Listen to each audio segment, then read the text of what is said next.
What's up, family? Welcome to Blazing at the Dark. Thank you all for tuning in. As you all know, we lost a civil rights icon, Congressman John Lewis. He was suffering from pancreatic cancer. We lost him this weekend, and I want to give you all an opportunity to call in and say some words of inspiration. Let me know how he impacted your life. I'll tell you how he impacted mine. Hit me up right Caesar, now. Man. What's up? How you doing? How you doing, Michael? It's all good, man. I just want to salute the King, John Lewis, and I want to share a quick story with your audience that I have with him. So, as a Barack Obama's first inauguration, I was producing Young Jeezy's video of My President's Black, and I was out on Forsyth in front of John Lewis' office, and I saw him, and I said, I would love to have you do a little cameo in My President's Black. I don't even know if he knew the song or the video, but he agreed, and he said, look, I have to get my clothes out the dry cleaners. If you be back here in 30 minutes, I'll do it. So, needless to say, I didn't move from there. Right. And sure enough, he did the thing. He was holding My President's Black, and it was just a testimony to his commitment to the community, and a stranger walking up to him that he had no idea. But here's my question, Caesar. First of all, that's a dope story. How old were you at the time, Caesar? Well, I'm 47 now, so we talking about 10 years ago. Yeah, but that's the thing I loved about him, man, the way he responded to young people. You know what I mean? It's so important for us to have those young people in mind. You sound like a New Yorker, man. Absolutely. I grew up in Brooklyn, but I love the ATL. It's all good, man. Just let me tell you this, man, because, a lot of great leaders came out of New York City, man. You all been through it in a city with a lot of racial issues. So I want to know from you, Caesar, before I let you go, what do you want to say about Congressman Lewis before I let you go? I just want to give him his props, and he's a testimony to how we should give our life selfishly. True that, man. I appreciate it. Full stop right there, brother. Liam Jerome. Yes, sir. How you got two names, Liam and Jerome, man? What's up? You trying to confuse a brother or what, man? Negative. I got three names: William, Lloyd, Jerome, and I'm a third, Mr. Baby. Oh, what's up, brother? How you doing, man? And I'm doing fantastic. Just in a bit of mourning. Yeah. For the loss of a great warrior, from the John, and I send out condolences to his family as well as the Congress, because we lost a great one. Yes, we did. We lost a great one. Hey, let me ask you something, man. When I went on Facebook and you heard this on the radio, whatever, what inspired you to call in for Congressman Lewis? Why do you care? Because he fought to the end, man. He fought to the end. If you look at my post right now, Mr. Basin, I put something out there. I've got the picture of him on Pennsylvania Avenue standing in front of Black Lives Matter.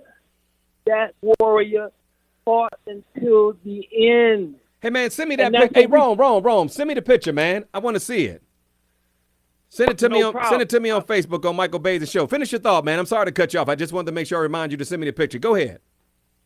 No problem, man. It's just that we don't have any more warriors, man. We don't have any more warriors, and we have some, but they're silent. I don't know, Rome. I don't know, man. I think these young people, when I turned on the television and saw all the young people marching for George Floyd, even Rashawn Brooks and Ahmaud Arbery. I mean, sometimes we forget about these people. It seemed like a long time ago. But the young people are out there, Rome. They out there, man. They are out there. They are out there, but they don't have any resources like some of our other kings and queens out there that have resources. They got social media, man. They had what we didn't. They don't rely on the TV networks. Social media is very powerful, man. And a lot of these young voices are definitely being heard. Could they be heard louder? Yes. And you know what I love about John Lewis? I'm sorry to cut you off, but I wanted to interject this, is that he was all about pushing young people. President Obama, all about pushing the younger people. We got too many of our older leaders, I agree with you, who are trying to hold on instead of trying to push these young people to the forefront. Give me your final thoughts, Rome. I think they need more resources behind them. Gotcha. And some of our older warriors have the resources, and they need to be put behind the younger lions out there. I'm with you. I agree. Co-sign on that all the way. Hey, thank you, Rome. Don't forget. Hi. How you doing? I'm good, fine, thank you. So, okay, Congressman Lewis, I had the esteemed honor of actually going to his office in Atlanta while my daughter was a student at Spelman 4 years ago. And I must say he was the most patient, gracious man. And to walk through his office to see all of that history and just him taking the time out to explain everything to us. One of my high school friends was his chief of staff at that time, and he knew I was in the area, so he invited my family to come and visit. To piggyback off of the last caller, yes, we stand on some very mighty shoulders. And I think that's one thing that our young people must not forget. That this is not a new struggle. Right. This is something that has been going on with us in this country since we've been here. There's been many uprisings, many protests, some riots. You know what I'm saying? Yeah. But like Martin Luther King said, rioting is the voice of the unheard. Yeah. And we got to keep making noise. I am very proud. I was very impressed with what happened after George Floyd's murder. I was very, very proud. I know it was very inspirational, man. It was overwhelming, actually, just to see not just the black youth, but all of the youth of all races coming together. It really showed you that we've come a long way, that Martin Luther King's dream is coming close to being realized. And one of the first things we got to do, we got to get rid of this joker. That's Joker. Yeah. And then we can move forward, man. I think in a very profound way, too. Your final thoughts? I just about had enough. I've had enough of the joke. Yeah, that's why I call him a joker. Because this stuff, it's so sad, man. You have to laugh to keep from crying sometimes because you can't even believe this man is sitting behind the Oval Office while 140,000 Americans are dead promoting beans. It's just unreal. So, look, thank you all for calling in and showing some love for Congressman Lewis.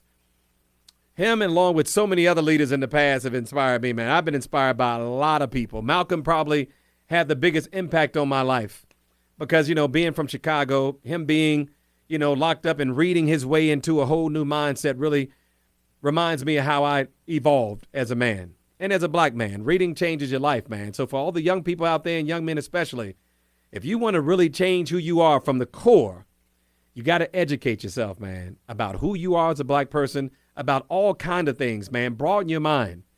It really will change you. It will transform you in profound ways, as it did me. Thank you all for tuning in, family. Thank you all for hanging out with me on the show today. And continue to tune in, continue to pay attention to what's going on in the news. And very importantly, wear those masks. Social distance, man. Is that so much to ask? We are still being impacted more than anyone else. And I got to remind you all about that every day. Black and brown people are the ones who are being devastated by this virus. Not only physically, but economically. So we go into these hospitals, man, and we're in there for a month, 2 and 3 months, and you come out with that $100,000, $200,000 hospital bill. Now you're bankrupt, financially devastated, in addition to having ongoing health issues. We can do better than that. We have to do better than that. We will do better than that. Thank you all for tuning in. Thank you all for calling in and showing some love for Congressman John Lewis. And I'll see you guys tomorrow on Blazing After Dark. Have a good night, y'all.